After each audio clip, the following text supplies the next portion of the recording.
بسم الله الرحمن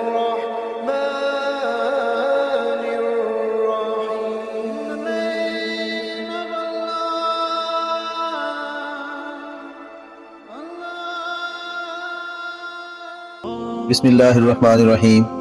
شروع اللہ کے نام سے جو بڑا مہربان اور نہایت رحم والا ہے. سورہ یوسف قرآن حکیم کی نہایت دلچسپ صورت ہے.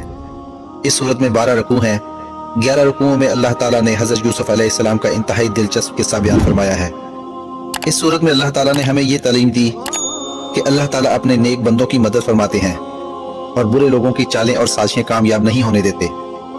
اس قصے کو اللہ تعالیٰ نے بہترین قصہ قرار دیا ہے جس میں زندگی کے بہت سے گوشوں مثلاً ایمانیات، ذکر الہی، صبر، شکر، حیا، اخلاق، حسن سلوک، ہمدردی، درگزر، گھریلو زندگی، تجارت اور حکومت وغیرہ تک کے بارے میں رہنمائی عطا کی گئی ہے.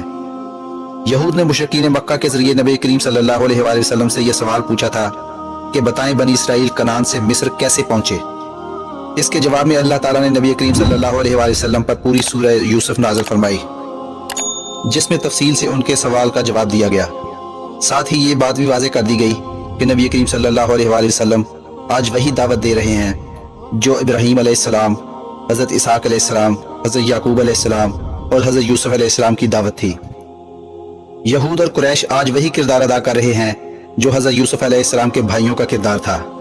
ساتھ ہی امید دلائی گئی کہ نبی کریم صلی اللہ علیہ وآلہ وسلم ہی کامیاب رہیں گے جیسے حضرت یوسف علیہ السلام کامیاب رہے.